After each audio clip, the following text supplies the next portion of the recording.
आज हम पढ़ेंगे संविधान की उद्देशिका, विशेषताएं एवं नागरिकता। Preamble of constitution, features and citizenship.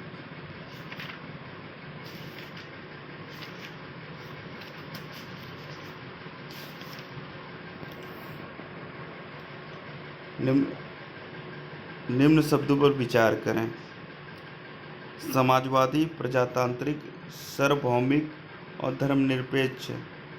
सही शब्दों को विचारानुसार क्रम दीजिए।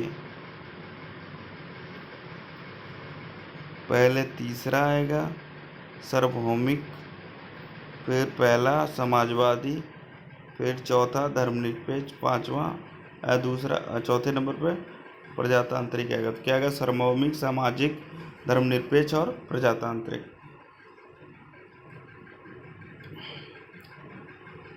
संविधान के निम्नलिखित में किस प्रावधान के अंतर्गत भारत को नया राज्य बनाने का अधिकार है? अनुच्छेद 3।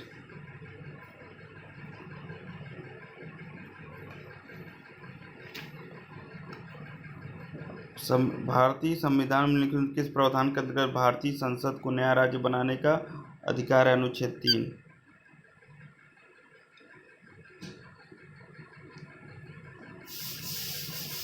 निम्नलिखित में से कौन से शब्द 42वें संविधान संशोधन द्वारा प्रस्तावना में जोड़े गए?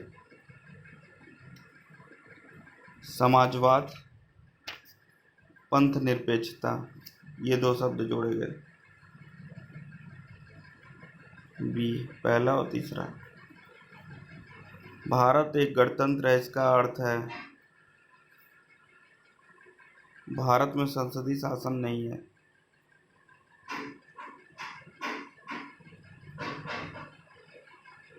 भारत के संविधान में आमुख का लक्ष्य उसके सभी नागरिकों के लिए सुनिश्चित करना है। क्या सुनिश्चित करना है? सभी होगा। सामाजिक और आर्थिक अन्याय, विचार तथा अभिव्यक्ति की स्वतंत्रता, अवसर की समानता, व्यक्ति की प्रतिष्ठा। भारत में लौकिक सार्वभौमिकता है क्योंकि संविधान की प्रस्तावना आरंभ होती है हम भारत के लोगों के शब्दों से। संविधान की प्रस्तावना के बारे में कौन सा कथन सही है?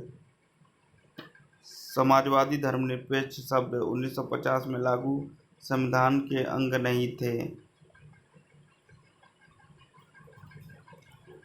कल्याणकारी राज्य का उद्देश्य है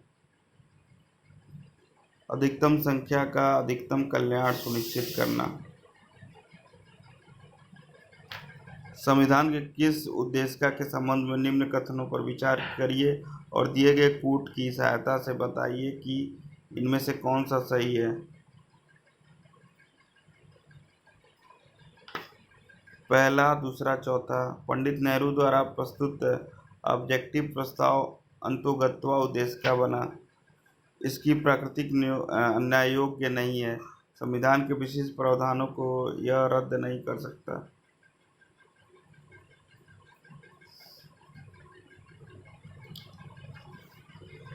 भारतीय गणतंत्र दिवस की 26/11/1950 को सही संवैधानिक वस्तु स्थिति क्या थी जब संविधान लागू किया गया था? संपूर्ण प्रभुत्व, संपन्न लोकतांत्रिक गणराज्य। निम्नलिखित में से कौन सा सही है? सामाजिक समानता संविधान में प्रत्याभूत है। भारत के संविधान में निम्न से कौन सा धर्मनिरपेक्ष शब्द का सही भाव व्यक्त करता है?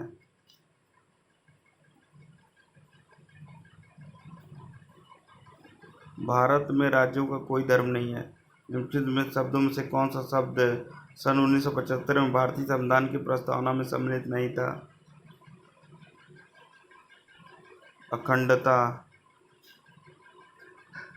निम्नलिखित में से कौन सा शब्द भारत के संविधान की उद्देशिका में नहीं है?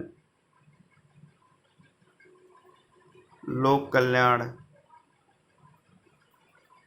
निम्नलिखित में से किस वाद में उच्चतम न्यायालय ने धारणा प्रस्तुत की है कि देश का संविधान का भाग है? मुंबई बनाम यूनियन ऑफ इंडिया।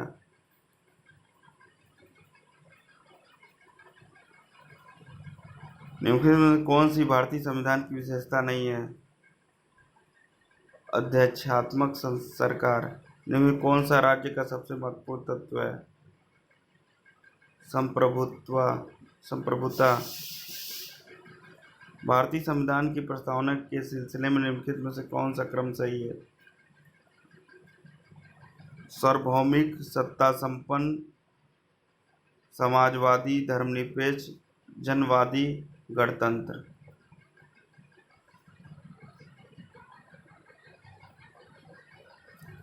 निम्नलिखित में से कौन सा भारत के धर्मनिरपेक्ष राज्य वर्णित करता है? संविधान की प्रस्तावना। भारतीय संविधान की प्रस्तावना में निम्न आदर्शों और उद्देश्यों की रूपरेखा दी गई है। इसकी व्याख्या की गई है।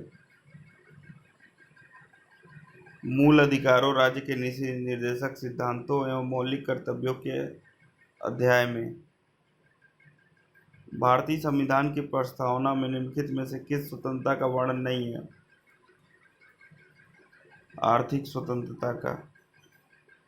26 जनवरी 1949 को अंगीकृत भारतीय संविधान की प्रस्तावना में सम्मिलित नहीं थे। 1, 2, 3 समाजवादी, पंथ निरपेक्ष, अखंडता सम्मिलित नहीं थे। संविधान में दिया गया आमुख है 2, 3, 4 महत्वपूर्ण और उसकी उपयोगिता है। शासन करने के उद्देश्यों को उल्लेखित करता है। संविधान के कानूनी अर्थ निर्णय को सहायता करता है। समाजवादी तथा धर्मनिरपेक्ष शब्द संविधान की प्रस्तावना में सम्मिलित किए गए थे। 42वें संविधान संशोधन द्वारा सभी व्यक्ति पूर्णतः और सामान्य रूप से मानव है, यह सिद्धांत जाना जाता है। सार्वभौमिकता। भारतीय संविधान में मौलिक कर्तव्यों का विचार लिया गया है। रूस से, पूर्व सोवियत संघ के संविधान से। राज्यसभा के गठन में प्रतिभा, अनुभव एवं सेवा को प्रतिनिधित्व देने में भारतीय संविधान निर्माता निम्नलिखित उदाहरण से प्रभावित किया है।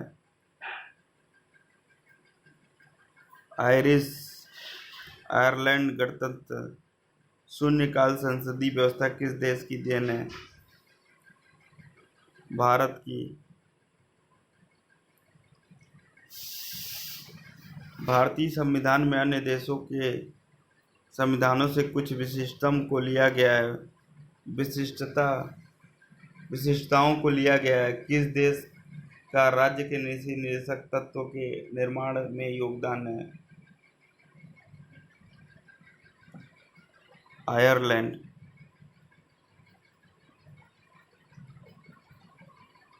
निम्नलिखित में से कौन सा लक्षण भारतीय परिसंघ और अमेरिकी परिसंघ में समान रूप से विद्यमान पाया जाता है? संविधान के निर्वाचन के लिए परिसंघीय उच्चतम न्यायालय। सूची 1 को सूची 2 के साथ सम्मिलित कीजिए। सूचियों के नीचे लिखे गए कूट का प्रयोग करके सही उत्तर दीजिए।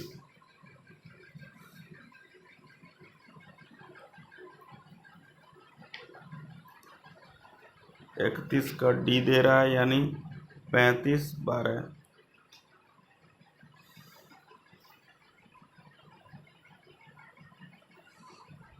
राजनीति निर्देशक सिद्धांत कहाँ से लिए गए हैं? आयरलैंड से। मूल अधिकार कहाँ से लिए गए हैं? संयुक्त राज्य अमेरिका से।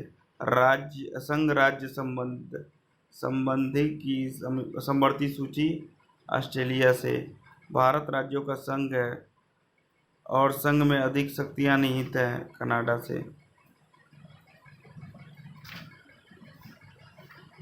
भारत में समवर्ती सूची की संकल्पना उद्धृत की गई है। ऑस्ट्रेलिया के संविधान से।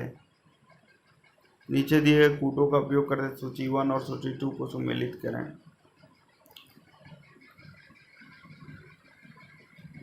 33 का डी, 23, 41। विधि का शासन इंग्लैंड से। विधि द्वारा स्थापित प्रक्रिया जापान से। राष्ट्रपति के विचारार्थ राज्यपाल द्वारा विधेयक सुरक्षित रखना कनाडा से। विस्तृत उभयनिष्ठ सूची ऑस्ट्रेलिया से।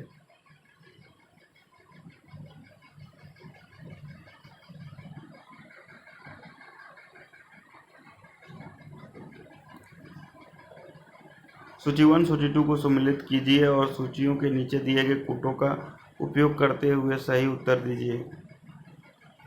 34 का सी। मूल अधिकार संयुक्त राज्य अमेरिका। शासन की संसदीय प्रणाली यूके से। आपात उपबंधन जर्मनी से। राज्य नीति निर्देशक तत्व आयरलैंड से लिया गया है। लोकहित मुकदमे की संकल्पना। लोकहित मुकदमे की संकल्पना का आरंभ हुआ था यूनाइटेड स्टेट ऑफ अमेरिका से। अन्यायिक पुनर्विलोकन की व्यवस्था है भारत और यूएसए में। निम्नलिखित में कौन सा कथन सत्य है? संयुक्त राज्य अमेरिका में सरकार का संघीय प्रणाली है। भारतीय संसदीय प्रणाली ब्रिटिश संसदीय प्रणाली से इस बात में भिन्न है कि भारत में अन्यायिक पुनर्विलोकन की प्रणाली है। भारत की संघात्मक व्यवस्था निम्नलिखित में से किस देश से संबंधित है? कनाडा से। भारत में अन्यायिक पुनरीक्षण की संकल्पना निम्नलिखित किस देश के संविधान से ली गई है? संयुक्त राज्य अमेरिका से। निम्नलिखित में से कौन सी विशेषता है भारतीय लोकतंत्र की नहीं है? सत्तावादी सरकार। भारतीय संविधान में वृहद होने का कारण है संघ राज्य सरकारों का संविधान। भारतीय संविधान को सहकारी संघवाद किसने कहा है? जी ऑस्टिन ने।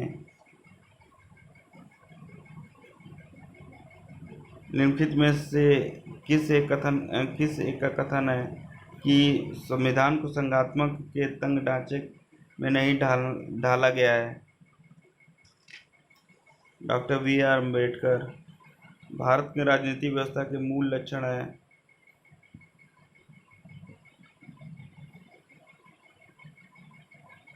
1, 2, 3।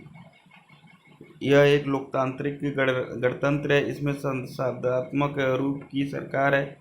सर्वोच्च सत्ता भारत की जनता में निहित है। भारतीय राजनीतिक पद्धति के बारे में निम्न में से कौन सा सही नहीं है? राष्ट्रीय पद्धति की सरकार, यह सही नहीं है। संसदीय पद्धति की सरकार सही है। धर्मनिरपेक्ष राज्य सही है। संघीय नीति सही है।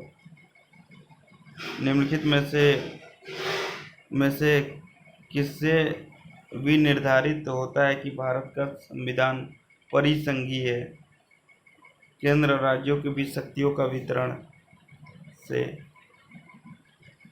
भारतीय संविधान अर्ध संघात्मक है। भारतीय संविधान न तो संघात्मक है और न ही एकात्मक है।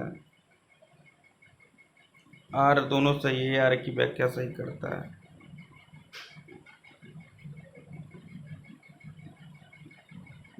भारत की संसदीय शासन प्रणाली एवं ब्रिटेन की संसदीय शासन प्रणाली में अंतर का बिंदु निम्नलिखित में से कौन सा है? अन्यायिक समीक्षा।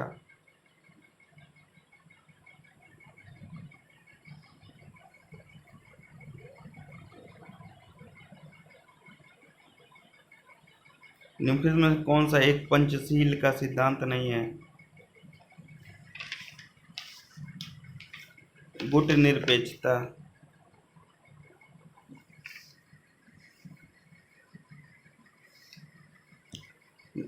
लिखित संविधान की अवधारणा कॉन्सेप्ट में सर्वप्रथम कहाँ जन्म लिया? संयुक्त राज्य अमेरिका में। भारत में संघवादी व्यवहारिक नहीं है। भारत एक संघीय राज्य नहीं है। ए आर दोनों सही हैं, परंतु आर ए की व्याख्या नहीं करता। संविधानेतर अधिकार का अर्थ है वह शक्ति जो संविधान सम्मत नहीं है।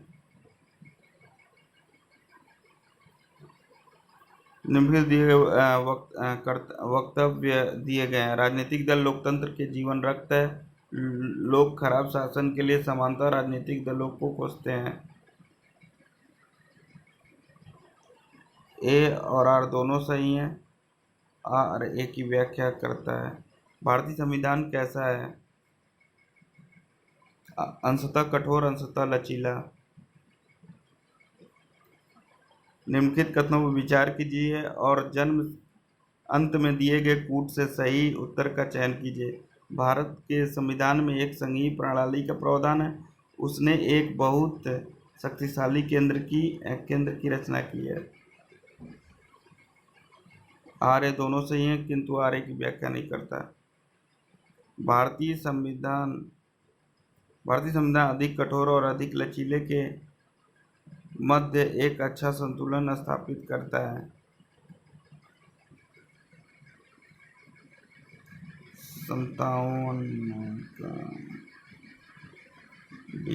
केसी हियर 57 केसी हियर ने कहा। किसने? केसी हियर ने।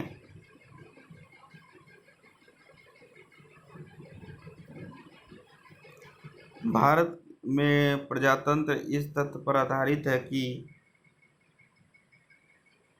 जनता को सरकार को चुनने तथा बदलने का अधिकार प्राप्त है। निम्नलिखित में से कौन एक अध्यक्षात्मक शासन प्रणाली का आधारभूत तत्व है? एकल कार्यपालिका। गणतंत्रीय अवधारणा से संबंधित निम्नलिखित में से कौन एक नहीं है? सर्वोच्च शक्ति एक राजा के समान व्यक्ति में निहित हो, एक ही व्यक्ति में निहित हो। संसदीय शासन प्रणाली सर्वप्रथम किस देश में विकसित हुई थी? ब्रिटेन में। किसने कहा था भारत एक अर्ध संघात्मक राज्य है? केसी हियर ने कहा था। भारत में राजनीतिक सत्ता का प्रमुख स्रोत कौन है? जनता। संघात्मक शासन व्यवस्था में विधायिका का कार्यपालिका पर नियंत्रण होता है। निम्नलिखित कथनों पर विचार कीजिए।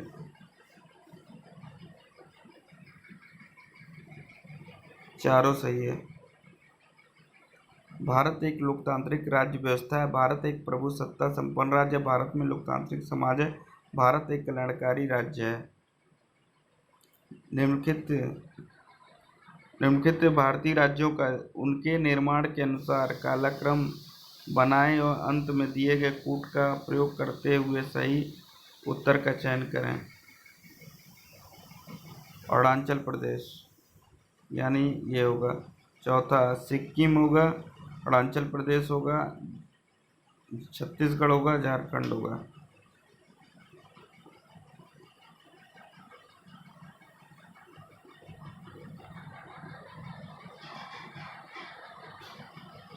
राज्य पुनर्गठन आयोग 1 नवंबर 1956 को कितने राज्य और कितने संघ राज्य थे? 14 राज्य और 6 संघ राज्य। भारत में संघ राज्यों का प्रशासन होता है राष्ट्रपति द्वारा। निम्न राज्यों का सृजन वर्ष 1960 के बाद हुआ था। इन्हें उनके गठन के आरोही क्रमानुसार व्यवस्थित करिए और अपना उत्तर दिए हुए कूट की सहायता से चुनें। हरियाणा, सिक्किम, नागालैंड, मेघालय।